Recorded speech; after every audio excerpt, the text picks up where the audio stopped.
사랑하는 성도 여러분, 여러분이 살아가면서 어떤 기쁨들을 경험하고 누리고 살고 있습니까?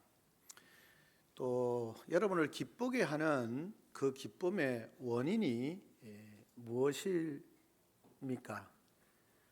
무엇일 때가 많으냐라는 것이죠. 우리에게 삶을 살아가면서 여러 가지 기쁨의 이유가 있겠죠. 건강으로 인해서, 또 소득의 풍요함을 인해서, 또 우리가 아이들이 이제 졸업 시즌이기도 하고 청년들이 또 직장을 구하거나 또 대학을 원하는 곳에 들어가거나 자기가 생각하는 소원들이 성취되어졌을 때 기뻐하는 거죠. 그것을 위해서 우리가 다 기뻐하는 것이 당연합니다. 여러분의 삶을 살아가면서 기쁠 때가 있는지, 또 기쁘다면 그 기쁨의 원인이 무엇인지를 한번 우리가 살펴보면 좋을 것 같습니다. 그런가 하면 여러분이 열심을 내면서 살아갈 수 있도록 도우는, 또 열심히 살아갈 수 있도록 여러분의 삶을 움직이는 원동력이 무엇입니까? 내가 열심히 살아가는 이유가, 또는 그 열심히 살아가게 하는 힘이 뭔가 하는 것입니다. 내가 열심히 돈을 벌어서 또 우리의 자녀들에게 좋은 것을 해주고 우리 가정을 좀 더 윤택하게 하고, 그런 것들이 우리의 삶을 열심을 내며 살아가게 하는 원동력이 될 때가 많이 있지 않습니까? 이 여러 가지 질문들을 우리 인생을 해볼 필요가 있습니다. 나를 기쁘게 하는 원인이 뭘까? 나의 삶을 열심히 살아가게 하는 원동력이 뭘까? 라고 하는 질문들을 우리는 해보아야 하는 것입니다.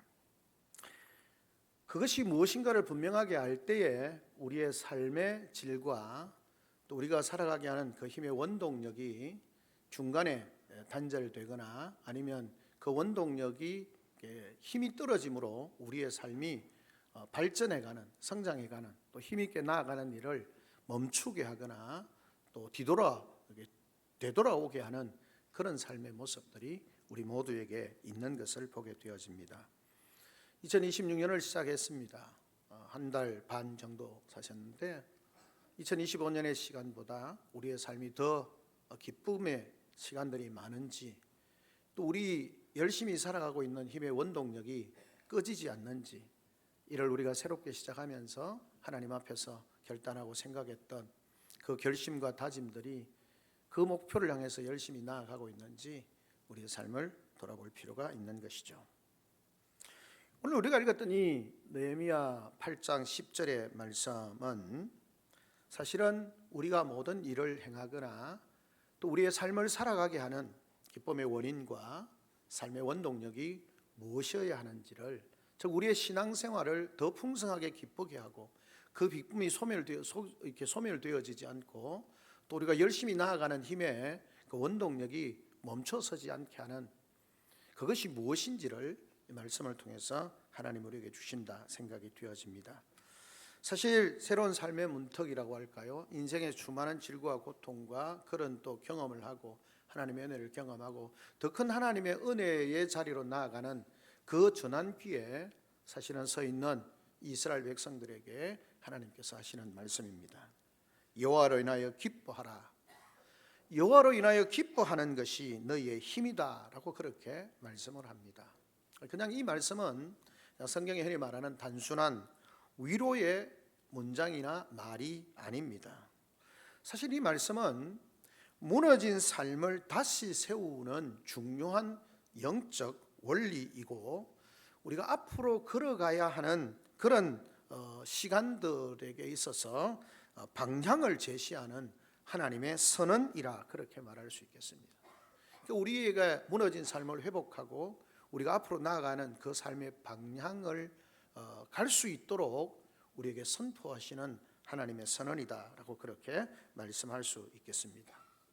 우리는 어떤 일들을 생각을 할 때에 우리의 목표를 계획하고 준비하며 나아갈 때 그 성취의 결과를 보면 사실은 그것의 성공이 결심의 강함과 약함에 있는 것이 아니고, 때로는 계획의 치밀함이 필요하지만 계획의 치밀함 때문에 있는 것이 아니고 우리의 의지나 또는 경험의 축척에도 있지 않음을 우리가 경험하게 되어집니다.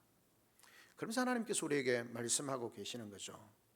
오직 한 곳, 그리스도인에게 있어서 정말 우리가 기뻐하고 또 열심히 그 일을 추진하게 할 수 있는 힘의 원동력이 뭐냐? 그것은 다름이 아니라 여호와로 인하여 기뻐하는 데서부터 모든 것이 출발한다라고 그렇게 말씀을 하고 있는 것입니다. 본문으로 들어가서 그러면 정말 그럴까? 이 말씀을 우리가 살펴보면 오늘 읽었던 본문의 말씀은 좀 특별한 상황 가운데서 주어진 말씀입니다. 이스라엘 백성들이 바벨론 포로에서 돌아와서 이스라엘을 회복하는 과정 가운데서 일어난 거죠. 사실 이스라엘 백성들이 바벨론의 포로로 잡혀가서 70년 동안 그렇게 수고를 하다가 이제 이스라엘로 돌아왔습니다. 이스라엘 백성들이 돌아왔을 때에 그 예루살렘은 어떻습니까? 폐허가 되어져 있는 예루살렘을 마주하게 되는 것이죠.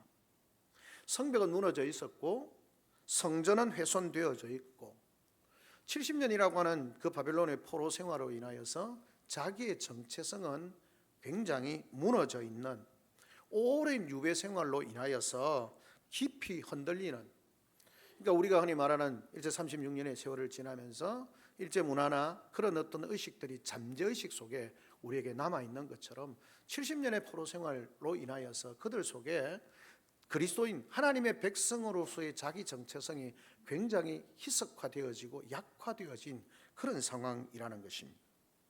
삶의 기분 그러다 보니까 어떻습니까? 마음은 여전히 겉으로 보기에는 귀환해서 외형상으로는 포로된 곳에서 돌아왔지만 돌아온 이 상태에서 우리의 마음은 심정은 여전히 70년의 포로 생활로 인하여서 그들의 영향력을 생각과 사상과 신앙적인 부분에 있어서 굉장히 영향을 받는 그런 상태에 있었다라고 하는 것입니다. 그런가 하면 황폐해진 예루살렘으로 인하여서 삶의 기반은 불안정한 그런 상황이었고, 그러다 보니까 당연히 미래에 대해서 기대와 소망을 가지기에는 그렇게 희망적이지 않는 그런 쉽게 미래를 계획할 수 없는 그런 상황이었습니다. 바로 그때에 하나님께서 느헤미야를 통해서 하나님의 회복하심을 경험하면서 예루살렘 성벽을 회복하는 그 놀라운 역사를 경험하게 되어지고, 그러고 난 뒤에 하나님께서 이스라엘 백성들을 수문 앞으로 모으고 하나님의 말씀을 선포하면서 그곳에서 영적 부흥과 하나님이 새롭게 하시는 그것을 경험하기를 원하면서 말씀을 전하는 가운데 일어났던 사건이다라고 그렇게 말할 수 있겠습니다. 그래서 에스라가, 느헤미야가 총독으로서 가고 학사 에스라가 하나님의 말씀을, 율법책을 설교를 하는 거죠.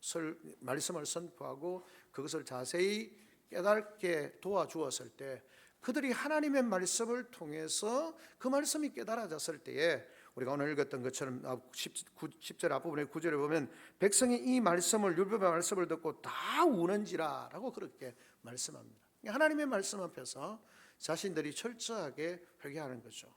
뭘 들었겠습니까? 이스라엘 백성들이 오랜 역사 속에서 하나님의 말씀을 순종하지 않으므로 하나님이 이렇게 말씀하셨는데, 하나님이 말씀에 순종하는 자에게 하나님이 은혜를 베풀어 주시고 능력을 베풀어 주시고 축복하신다고 말씀하시고, 불순종하는 자들에게 하나님의 진노가 임할 것이라고 말씀하셨고, 자신들의 역사를 돌아볼 때에 그 하나님의 말씀 속에서 우리가 왜 그렇게 되어졌는지를 발견하게 되는 거죠. 그러다 보니까 그들이 가슴을 치면서 통곡하면서 우는 것입니다. 왜 우리가 이렇게 되어졌을까? 왜 우리가 하나님의 말씀에 불순종했을까? 어떻게 하면 우리가 하나님 앞에 회복될 수 있을까? 어떤 하나님의 말씀을 들으면서 깨닫게 되어지고 하나님 앞에 회개하면서 통곡하는 그런 상황을 맞이하게 되는 것입니다. 그런 상황 가운데서 오늘 성일이니까 슬퍼하지 말라라고 그렇게 말하고, 느헤미야가 또 그들에게 이르되 너희는 가서 살찐 것을 먹고 단 것을 마시되 준비하지 못한 자들에게 나누어 주고 이날은 주의 성일이니 근심하지 말라, 여호와를 인하여 기뻐하는 것이 너희의 힘이다 라고 그렇게 말씀을 하고 있는 것입니다. 즉 이스라엘 백성들은 지금 상황 가운데서 말씀 앞에선 그 백성들이 어떻습니까? 자신의 죄와 실패 그리고 하나님의 거룩하심을 깨닫게 되어졌을 때 통곡하면서 울기를 시작하는 것입니다. 그 눈물의 자리, 말씀 앞에서 자기네 삶을 돌아보면서 통곡하면서 회개하는 그 눈물의 자리에서 느헤미야를 통해서 하나님이 말씀하시는 겁니다. 여호와를 기뻐하는 것이 너희의 힘이다 라고 그렇게 말씀을 하고 있습니다. 뜻밖의 회개하며 나아갈 때 그래 철저히 회개해, 더 회개해야 돼 이렇게 하는 것이 아니라 하나님이 느헤미야를 통해서 여호와를 기뻐하는 것이 너희의 힘이다 라고 그렇게 말씀을 하고 있습니다. 앞부분에 오늘은 하나님께서 여호와께 성결한 날이니 슬퍼하지 말고 울지 말라, 여호와를 기뻐하는 것이 너희의 힘이다 라고 그렇게 말씀합니다. 이 말씀은 회개의 눈물이 멈추기도 전에 하나님께서 그들에게 기쁨의 삶을 선포하고 있는 것을 보게 되어집니다. 이것은 회개를 가볍게 여기라라는 그런 뜻이 아니죠. 오히려 회개의 끝자락에서 하나님이 허락하시는 새로운 삶의 에너지가 무엇인지를 가르쳐주는 겁니다. 우리가 회개를 철저히 해야 되지만 회개하는 것만으로 우리의 삶이 영적인 힘을 가지고 하나님의 은혜와 능력에 축복된 삶을 살 수 있는 것이 아니라는 겁니다.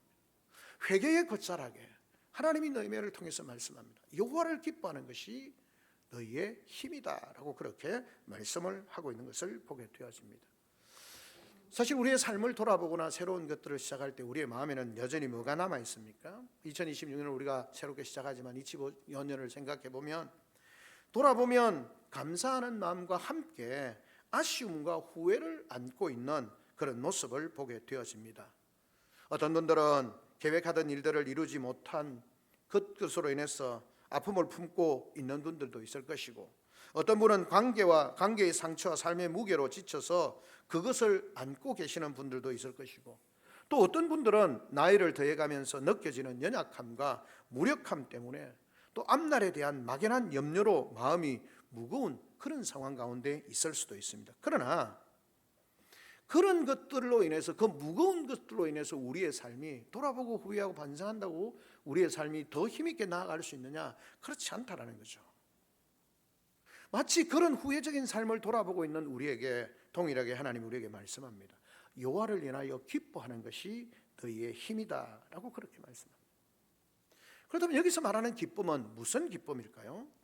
세상이 주는 감정의 들뜸으로 말미암는 기쁨일까요? 그렇지는 않겠죠. 아니면 상황이 좋아서 웃는 웃음일까요? 아마 그것도 아닐 것입니다. 문제가 해결되어져서 느끼는 안도의 감정, 부분적으로 그럴 수 있지만 본격적으로 그것은 아닌 것 같습니다. 여호와의 기쁨은 하나님 자신에게서 흘러나오는 기쁨이고, 하나님과의 관계 안에서 누리는 깊고 흔들리지 않는 그 하나님과의 관계성 속에서 주는 기쁨, 영적인 실제입니다. 그것이 우리 삶 속에 하나님과의 관계성 속에서 하나님에 대한 고백과 하나님에 대한 인식으로 말미암는 그 기쁨이 우리 속에 있어야 한다는 거죠.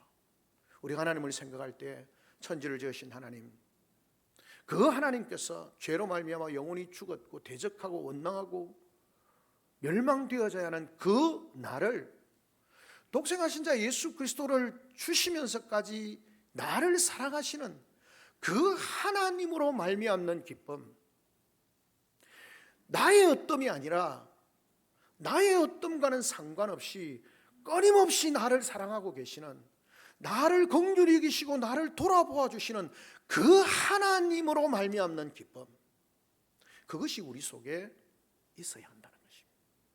그 여호와로 말미암는 기쁨이, 그런 기쁨이 우리에게 충만할 때 우리가 이 땅 가운데서 아름다운 믿음의 삶을 살 수 있는, 이 땅 가운데서 능력 있는 삶을 살 수 있는 힘이 우리에게 주어진다라고 그렇게 말씀을 하고 있는 것을 보게 되어지는 것입니다. 사랑하는 성도 여러분, 이런 기쁨은 환경에 의해서 좌우되지 않습니다. 세월에 의해서 달가 없어지지도 않습니다. 오히려 우리의 연약함 속에서 더욱 선명해지는 기쁨이라고 말할 수 있습니다. 여호와를 인하여 기뻐한다는 것은 하나님이 여전히 나의 하나님이시고 우리의 하나님이시라고 하는 신뢰의 고백인 것이죠. 아직 모든 문제가 해결되지 않아도 하나님이 우리를 붙들고 계심을 믿는 믿음의 표현입니다. 성벽이 완전히 세워지기도 전에 삶의 안정을 아직 회복하지 못한 시점임에도 불구하고 하나님은 백성들에게 말씀하시는 것입니다. 기뻐하라는 것입니다. 성벽이 회건되어지고 우리 삶이 완전히 회복되어지진 않지만 이제 외형적으로 회복되어졌고 그들의 삶의 진정한 회복이 이루어져야 되는데, 그런 회복이 이루어지기 전에 어쩌면 그 회복이 이루어져서 기뻐하는 것이 아니라 그 회복이 이루어지기 전에 하나님이 말씀하는 겁니다. 여호와를 인하여 기뻐해라. 그것이 너희의 힘이다라고 말씀하고 있는 것입니다. 즉 이것은 무엇을 말합니까? 하나님은 백성들에게 먼저 기뻐하라고 명하시는 거죠. 이는 기쁨은 결과가 아니라 출발점이라는 것입니다. 하나님의 기쁨은 회복된 삶의 보상이 아니라 회복을 가능하게 하는 능력이라는 겁니다. 우리의 삶이 하나님께서 우리를 향해서 베푸시는 그 놀라운 사랑과 은혜를 인하여서 하나님 자체를 기뻐하면서 살 때 그것이 우리의 능력이 되어져서 우리의 삶을 하나님께로 더 가까이 가게 하고, 그 하나님으로 인하여서 우리에게 다가오는 모든 유혹을 이기게 하고, 하나님으로 말미암아 우리가 다가오는 모든 시련을 이기게 하고, 그것은 내가 다 극복해서 주어지는 기쁨이 아니라 그 하나님 자체로 인한 기쁨이 우리에게 주어지는 삶을 승리하게 하고 우리의 어려움을 극복하게 하고 우리의 부족함을 채워가는 능력이 된다라고 말씀하는 것입니다. 그래서 말씀하는 겁니다. 여호와를 기뻐하라. 그것이 너희의 능력이다 라고 그렇게 말씀을 하고 있습니다. 사랑하는 성도 여러분, 우리는 무엇을 힘으로 삼고 살아가고 계십니까? 젊은이들은 혹시 그 젊음의 기력을 힘으로 삼고 살아가고 있지 않습니까? 근데 그것은 세월이 지나면 약해집니다. 혹은 경험과 지혜를 힘으로 삼으려고 하지 않습니까? 그것도 한계가 있습니다. 재정적인 안정이나 인간관계를 힘으로 삼으려고 할 때가 있지 않습니까? 그건 역시 흔들릴 수밖에 없습니다. 세상의 어떤 젊음, 지식, 지혜, 재정적인, 경제적인 그런 것들로 우리의 삶이 기뻐하거나 안정을 추구하고 그것을 힘으로 삼는다면 세월이 지나가면서 불완전한 삶을 통해서 한계 극복하면서 그 기쁨을 상실하는 거죠. 돈을 인해서, 재정을 인해서 안정된 재정적인 삶을 통해서 우리가 기쁨을 찾는다면 그것은 보장되는 것이 아닙니다. 상실되어졌을 때 우리는 그것으로 인해서 절망하는 것이, 기쁨이 상실되는 거죠. 성경은 말씀합니다. 여호와로 말미암는 기쁨은 세월이 흘러도 약해지지 않고 상황이 바뀌어도 사라지지 않고 오히려 고난의 자리에서 더욱더 단단해지는 거죠. 우리의 삶이 더 절망적일 때 그런 내 삶을 보면서도 하나님은 우리를 향하여, 나를 향하여서 정말 은혜를 베푸시고 능력을 베푸시는 하나님, 그런 나에게 집중하고 계시는 하나님을 발견하게 되어질 때 내 고난이 클수록 나를 바라보고 계시는 주님으로 인하여서 우리는 기뻐하는 겁니다. 왜요? 그 주님이 나의 문제를 해결하시고 나를 회복하실 것에 대한 믿음이 있기 때문에 그렇습니다. 세상적인 다른 어떤 것이 나의 삶을 유지하는 것이 아니라 하나님께서, 그 하나님 자체가 창조주이시고 구원자이시고 우리에게 은혜와 능력을 베푸시는 그 하나님을 경험하고 그 하나님을 만나고 그 하나님 자체를 기뻐하게 되어질 때 그것이 우리의 모든 삶을 이기게 하는 능력이 된다라고 그렇게 말씀하고 있는 것입니다. 하나님의 법은 이스라엘 백성들을 다시 일어서게 하였습니다. 무너진 성벽 앞에서 절망하던 백성들을 다시 돌을 들 수 있게 하는 이유였고, 그들의 팔이 힘이 있어서가 아니라 그들의 심령에 하나님의 기쁨이 임하기 때문에, 여호와의 기쁨은 낙심한 마음을 붙들어주고 지친 영혼을 다시 걸을 수 있는 용기를 불어넣는 것입니다. 그래서 성경은 말하는 것입니다. 여호와를 인하여 기뻐하는 것이 너희의 힘이다 라고 그렇게 말씀합니다. 이것은 선언이기도 하고 그 백성들을 초청하는 말씀이기도 합니다. 여호와 하나님을 기뻐하는 것이 너희의 힘이다라고 선언하실 뿐만 아니라 여호와 하나님을 기뻐하는 것이 너희의 힘이기 때문에 너희는 나에게로 오라, 여호와 하나님께로 오라, 나를 만나라, 나를 경험해라, 그렇게 하나님이 우리를 초청하는 것입니다. 다른 무엇으로, 돈 많은 것으로, 지혜 많은 것으로, 경력이 많은 것으로 뭔가 너희를 기쁨을 줄 수 있는 것으로가 아니라 하나님께로, 그 하나님께로 초청하는 말씀이기도 합니다. 것입니다. 그러므로 우리는 이 하나님의 선언과 초청 앞에 여호와 하나님을 인하여 기뻐하는 사람으로 세워져야 하는 것입니다.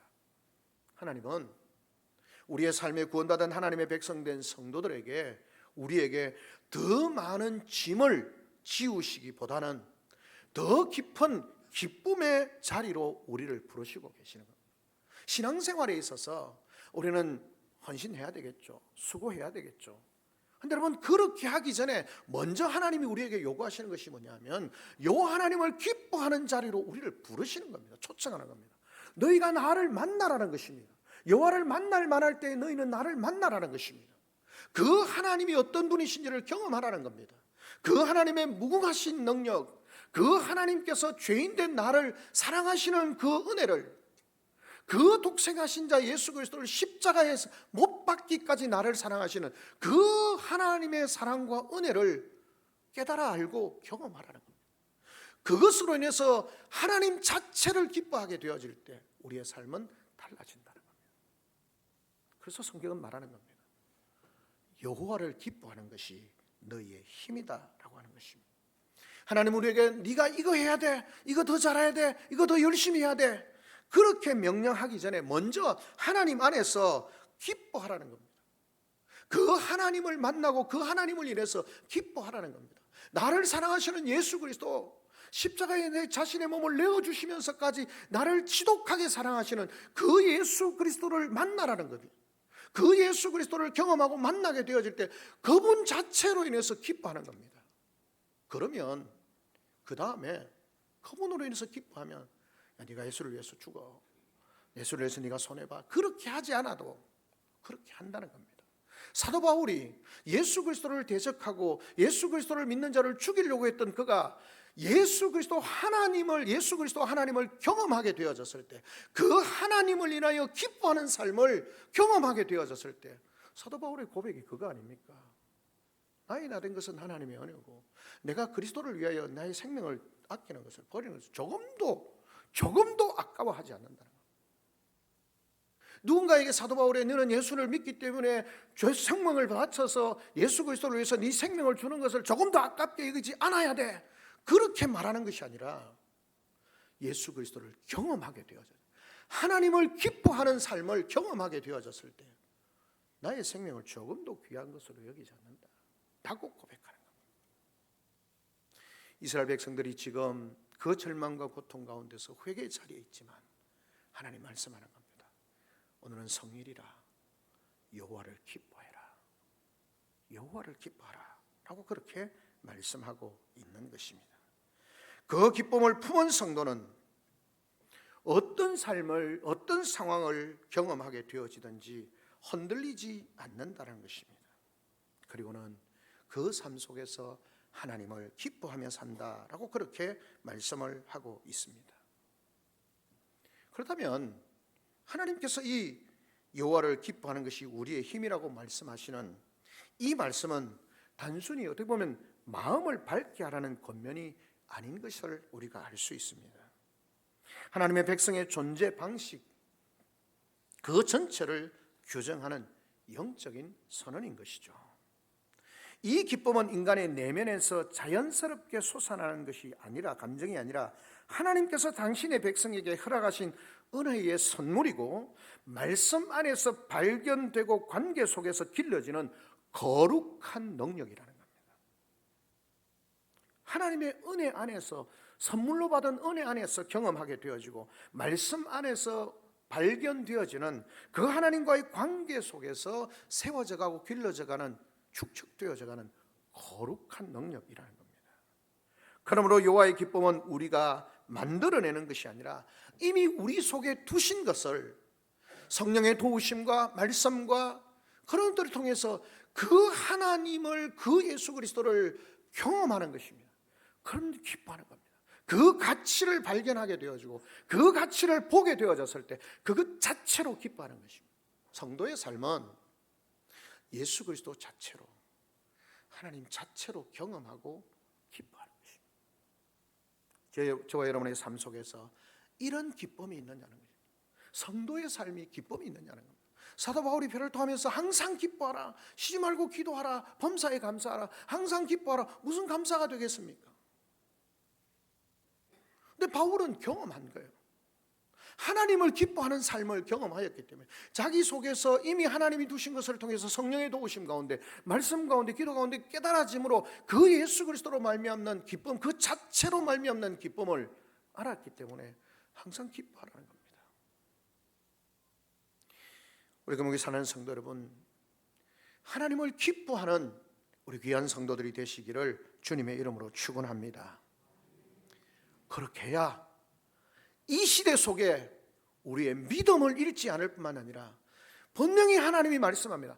여호와를 기뻐하는 것이 하나님의 능력이라고 말씀하셨습니다. 우리가 능력 있는 삶, 이 땅 가운데서 복음의 능력과 하나님의 능력과 하나님의 역사를 이루어내는 삶은 하나님의 능력이 우리에게 주어질 때 가능합니다. 그것이 어떻게 주어진다고요? 여호와를 인하여 기뻐할 때 된다라고 말씀하고 있는 것입니다. 여러분, 시대 백성들이 왜 울었을까요? 오늘 앞에 보면 이스라엘 백성들이 말씀을 들으면서 울었는데요. 왜 울었을까요? 말씀이 그들의 삶을 정확하게 비추었기 때문에 말씀 앞에 서면 자신의 삶을 발견하게 되어지므로 그들이 깨달을 수밖에 없고, 어떻게 보면 자신들의 초라한 연약함을 발견하게 되어졌고 자신들의 실패와 자신들의 부족함을 보게 되는 겁니다. 하나님의 말씀 앞에 서면 어떤 인생이라도 자신의 실패와 자기의 부족함과 자기의 범죄함과 그런 것들을 발견할 수밖에 없는 것입니다. 우리는 하나님의 말씀을 통해서 성령의 도우심 가운데 말씀 앞에서 우리 자신을 발견해야 됩니다. 발견하게 되어졌을 때 통곡합니다. 그런데 여러분, 하나님은 우리가 회개하고 통곡하는 자리에 머물러 있기를 원치 않으십니다. 회개가 필요합니다. 돌아봄이 필요합니다. 그러나 그것에 머물러 있기를 원치 않습니다. 우리는 자꾸 회개하는 자리에만 머물러 있으려고 하는데, 그 속에서 하나님의 효과심을 경험하려고 하는데 그렇지 않다는 거예요. 하나님 말씀합니다. 회개하는 그 자리에 내면을 통해서 말씀하시는 거죠.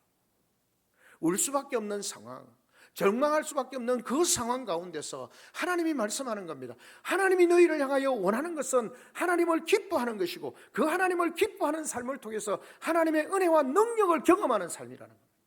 우리의 삶은, 우린 죄인이기 때문에 하나님 앞에 회개해야 됩니다. 말씀 앞에서 성령의 도우심 가운데 뼈저리는 참회와 회개가 있어야 됩니다. 그런데 여러분, 오늘 말씀처럼 하나님은 우리가 회개하는 자리에 머무르는 것이 아니라 그곳에서 한 걸음 더 나아가서 하나님이 우리에게 원하시는 삶이 무엇인지, 하나님이 기뻐하는 삶을 통해서 하나님의 능력을 경험하며 살기를 원하는 것입니다. 교회는 회개하는 공동체가 맞습니다. 하나님의 말씀을 통해서 성도는 회개하는 삶이 맞습니다. 하나님의 말씀을 통해서 회개해야 합니다. 그런데 정말 우리가 하나님의 은혜와 능력과 하나님의 큰 역사를 이루려면 뭘 해야 되느냐?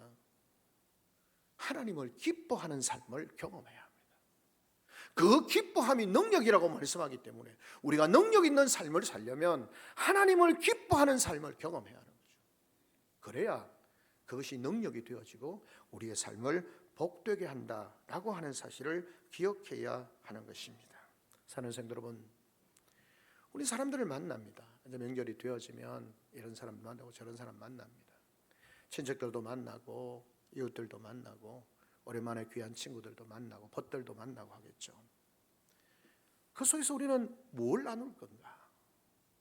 서로에게 만나면 서로 뭐 자랑하지 않겠습니까? 뭐 나누지 않겠습니까? 뭘 나누겠습니까? 우리가 그들 만나면 기쁩니다. 무엇으로 그 기쁨을 증가하겠습니까? 여호와 하나님을 만나는 기쁨, 여호와 하나님을 기뻐하는 삶을 경험해야 하는 것입니다. 그것이 주어질 때 우리의 삶은 달라지는 거죠. 여호와를 기뻐하는 그 기쁨은 어디로부터 올까요? 죄 사함의 확신으로부터 시작되어지는 거고요. 그리고 우리의 일상의 삶 속에서 그것을 경험하게 되어질 때 능력으로 나타나는 것입니다. 여기서 우리가 하나 잠깐 살펴보고 지나가고 원하는 것은 뭐냐면, 이 여호와의 기쁨은 개인의 삶뿐만 아니라 공동체 안에서 더욱더 분명하게 드러난다는 겁니다. 네헤미야 8장에서 우리는 개인의 경건을 넘어서는 공동체의 회복의 장면을 보게 되어집니다. 함께 말씀을 들었습니다. 함께 울었습니다. 함께 기뻐합니다. 서로의 음식을 나누는 모습 속에서 하나님이 공동체를 회복하시고 세워가는 것을 보게 되어지는 것입니다. 단순히 개인의 소망의 나열을 이루는 것이 아니라 하나님의 백성으로 함께 걷는 길을 다시 확인하는 그런 시간이 되어야 한다는 거죠. 여호와의 기쁨은 혼자 간직할 때보다 그 기쁨을 나눌 때에 더 커지고 더 풍성해지는 것입니다. 우리 건목회가 정말 2026년에 우리가 생각하는 것처럼 함께 서로의 기쁨과 서로의 즐거움과 서로의 아픔과 서로의 축복을 함께 나누는 그런 공동체가 되어져서 하나님을 기뻐하는 그 삶을 더 풍성하게 하는 그런 은혜와 복이 있기를 주님의 이름으로 축원합니다. 아멘. 말씀을 정리하면서 우리가 어떻게 하면 앞에 말씀드린 것처럼 어떻게 하면 그것이 가능해질까? 말씀처럼 여호와의 기쁨은 말씀을 가까이 해야 합니다. 그 말씀을 통해서 우리가 통회하고 자복하는 그 자리에 있을 때 하나님이 그 삶을 기뻐하시고 이제 그들의 삶을 더 큰 은혜의 자리로, 그 축복의 자리로, 그 능력의 삶으로 인도하시기 위해서 하나님이 다시 말씀을 통해서 선포하고 있는 것을 보게 되어지는 것입니다. 백성들이 기쁨을 회복한 이유는 말씀이 그들 가운데 선포되었기 때문에 그렇습니다. 말씀은 우리의 현실을 직면하게도 하지만 동시에 하나님의 뜻과 약속과 하나님의 놀라운 축복, 미래 축복을 보게 한다는 것입니다. 우리가 다시 말씀 앞으로 나아갈 때 하나님의 기쁨은 우리의 심령 깊은 곳에 새 힘으로 솟아나게 될 것입니다. 그런가 하면 예배를 통해서 하나님이 우리의 삶을 회복하시는 거죠. 여호와의 기쁨은 예배 속에서 새로워집니다. 예배는 하나님을 기쁘시게 하는 행위이지만 동시에 하나님께서 우리를 기쁘시게 하는 은혜의 자리이기도 합니다. 이 예배가 살아요. 예배가 하나님 앞에 하나님을 기쁘시게 하는 구원의 은혜에 감사하고 하나님 앞에 영광 돌려드리는 자리이기도 하지만 하나님께서 우리를 기쁘시게 하는, 우리를 회복하시고 우리를 치유하시고 우리를 온전케 하시는 그 은혜의 자리이기도 한 것입니다. 예배는 문제를 잊는 시간이 아니라 하나님 앞에서 문제를 새롭게 바라보는 시간입니다.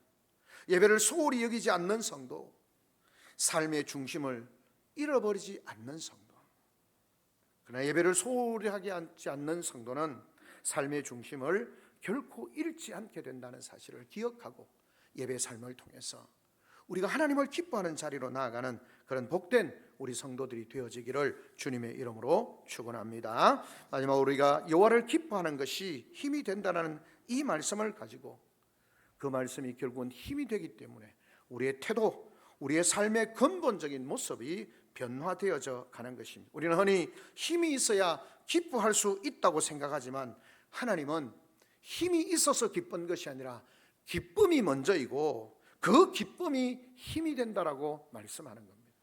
우리의 가치가 전도되어져야 합니다. 우리는 무엇인가를 자꾸 가주어서 내가 세상에서 가지고 있는 그 모든 것을 가지어서 내가 힘이 된다고 말하고 돈을 더 많이 가져야, 내가 지식을 더 많이 가져야, 건강을 더 많이 가져야, 물론 그것이 힘으로 나타날 수 있겠죠. 그런데 성경은 우리에게 말씀합니다. 그거 이전에 여호와를 기뻐하는 것이 힘이 되어져야 그 필요한 모든 것들 속에서 우리가 절망하지 아니하고 좌절하지 아니하고 그렇게 되어진다라고 하나님이 말씀하고 계시는 것입니다. 인간의 계산은 조건이 충족되어야 마음이 움직인다고 말하지만 하나님의 은혜는 마음이 하나님께로 향할 때 삶이 다시 움직이기 시작한다라고 그렇게 말씀하고 있는 것입니다. 그러므로 사랑하는 성도 여러분, 여호와를 기뻐하는, 정말 여호와를 기뻐하는 그 삶을 풍성히 경험하고 여호와를 기뻐하는 그 삶이 내 삶 속에 마치 인이 배기듯이 우리의 삶 속에 고백이 되어지고 인치고 확고히 자리 잡게 되어지므로 우리의 삶이 여호와를 인하여 기뻐하는 삶, 능력을 나타내는 삶으로 이 땅 가운데 드러나는 아름답고 복된 하나님의 사람들이 되시기를 주님의 이름으로 축원합니다. 여호와의 기쁨은 고독한 순간에도 결코 우리를 홀로 두지 않는다는 사실입니다. 사람의 위로가 닿지 않는 밤에도 이해받지 못하는 시간 속에도 하나님은 우리 안에 당신의 기쁨을 남겨두십니다. 그 기쁨은 말로 설명되진 않지만 분명히 우리를 살게 합니다. 그래서 사도는 말합니다. 말할 수 없는 영광스러운 즐거움으로 기뻐한다라고 그렇게 말씀하고 있습니다. 여호와의 기쁨은 설명의 대상이 아니라 체험의 은혜입니다. 이 여호와를 기뻐하는 삶으로 충만한 우리 교회가 되어지고 우리 성도들의 삶이 되어지기를 주님의 이름으로 축원합니다. 아멘. 우리 제가 나같이 한 목소리 한번 하나님 앞에 기도하며 나아가겠습니다. 하나님, 여호와를 기뻐하는 삶을 살게 하여 주시옵소서.